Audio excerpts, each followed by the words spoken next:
to influence public policy to their advantage. Media is a powerful tool in the hands of oligarchs like the Lopezes, who use their media outlets in their battles with political figures. I am a casualty of the Lopezes during the 2016 election. Magandang araw mga kaibigan, nagbabalik na naman tayo sa panibagong video ito. Pinahayag ni Pangulong Duterte sa kanyang ikalimang State of the Nation Address o Sona ang mga ginawa ng pamilyang Lopez, Abs-Cbn at mga oligarchs sa Kanya at sa bansa. Matapos sabihan ni Pangulo sa Senator Trilon na pinagtatanggol niya ang mga Lopez, sinabi naman ni Pangulo ang mga dahilan at mga kagagawan ng pamilyang ito sa Kanya at sa bansa. Ayon sa Pangulo, isang malakas na sandata ang media na napasa kamay ng pamilyang Lopez upang makontrol ang bansa. Isa na rin daw si Pangulong Duterte sa nabiktima ng pamilyang ito noong halalan 2016. Bago natin ituloy ang balita, siguraduhin i-like ang ating video at mag-comment. Samantala kung hindi ka pa nakapag-subscribe, siguraduhin mo na mag-subscribe para sa mainit at sariwang balita araw-araw. Atin ang ituloy ang balita, panoorin natin. Great wealth enable economic elites and corporations to influence public policy to their advantage. Media is a powerful tool in the hands of oligarchs like the Lopezes, who use their media outlets in their battles with political figures. I am a casualty of the Lopezes during the 2016 election.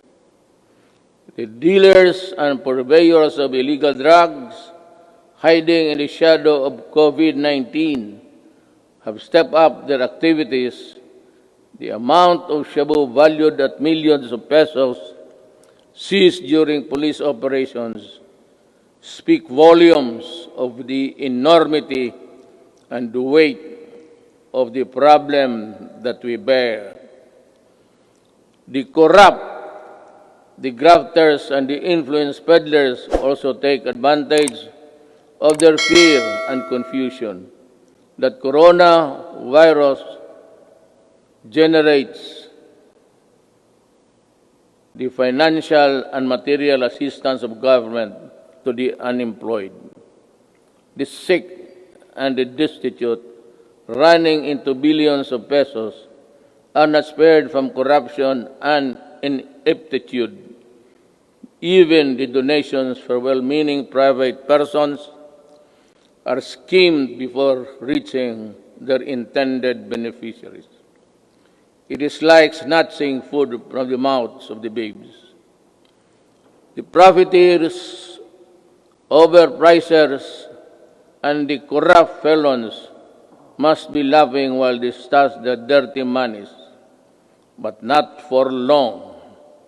They cannot outrun the long arm of the law. In these regards, the words of former President Ramon Magsaysay ring fresh and relevant today as the day they were said decades ago. He said, "We need men of integrity and faith like Rizal and Del Pilar, men of action like Bonifacio, men of inflexible patriotism like Mabini. We need their zeal, their self-reliance, and their capacity to work, their devotion to service, and their ability to lose themselves in the common cause of building a nation.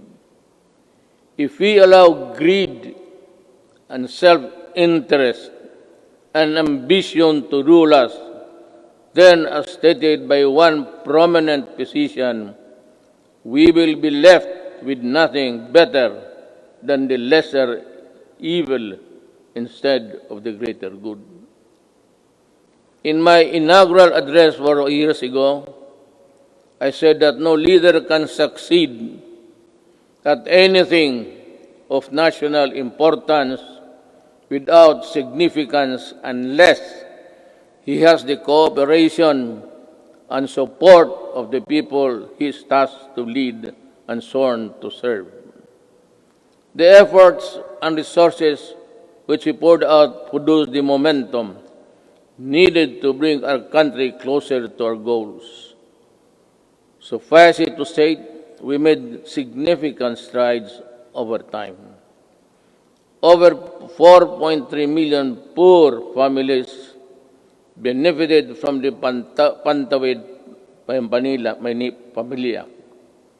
Over 92.2 million beneficiaries received subsidies under the Unconditional Cash Transfer Program. We also made available tertiary education and universal health care. Public utility drivers were given assistance to the Pantawid Pasada program. There are complaints that some drivers did not receive any assistance at all.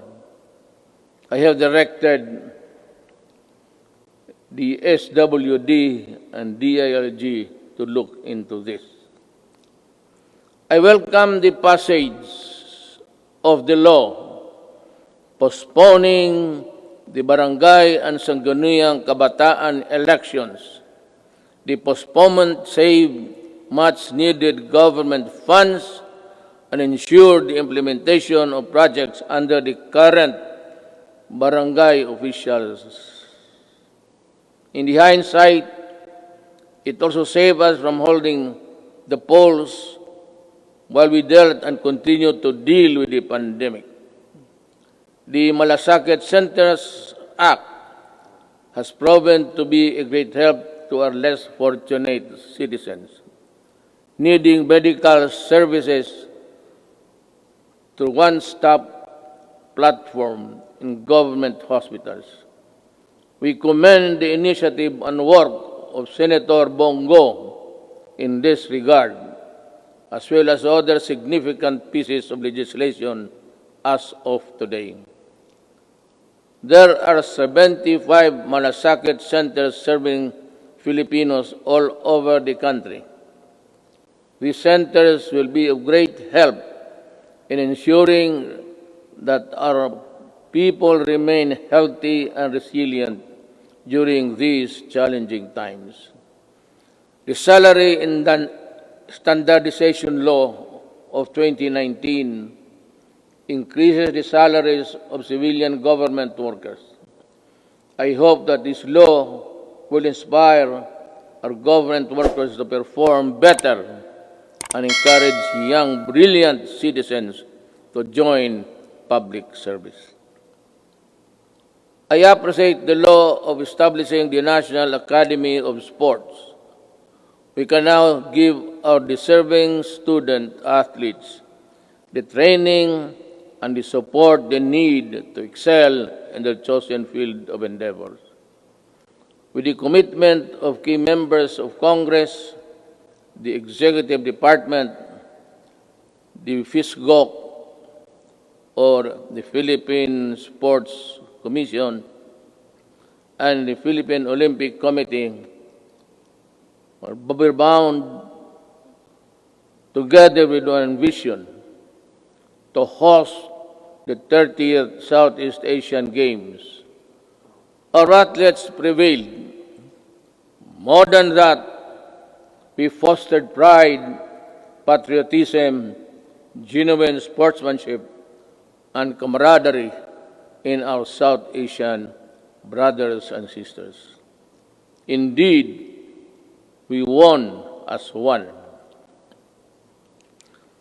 To our business community and the general public, we assure you that the landmark ease of doing business and efficient government service delivery act has been gaining momentum. We are closer to eliminating over-regulation in government services. Frontline processes, including consular services, processing of building and business permits, and the services of overseas Filipinos and seafarers were streamlined. Passports and driver's license validity were lengthened to ease the burden of the public. We received a BBB plus credit rating despite ASEAN credit rating downgrades and negative outlook revisions worldwide.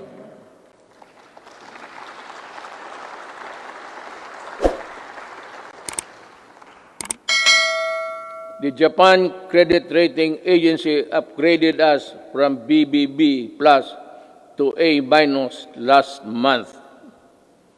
Meanwhile, Moody's has affirmed and maintained the country's ratings at Baa2 rather.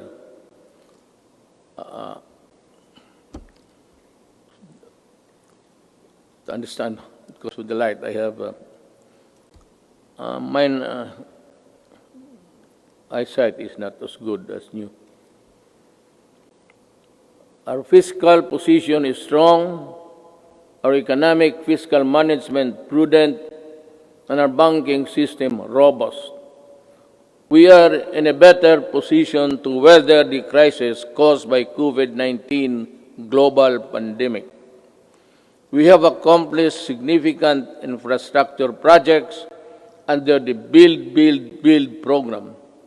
I will not dwell lengthily on the nitty-gritty of our infrastructure accomplishments. Now, lest I bore you. Instead, we will release a comprehensive written report of our collective milestones and the details of accomplishments that remind us that perseverance, patience, determination will help us move forward even in the most difficult times. We issued last year the Executive Order number 100, establishing the Diversity and Inclusion Program as national program of the government. We want to end discrimination of persons on the basis of age, disability, ethnicities, sexual orientation, and gender identity and expression, and other character traits. My administration always believed that freedom from illegal drugs, terrorism, corruption, and criminality is itself a human right violation. Part of our efforts to uphold human rights is protection of the rights of children and the right against discrimination.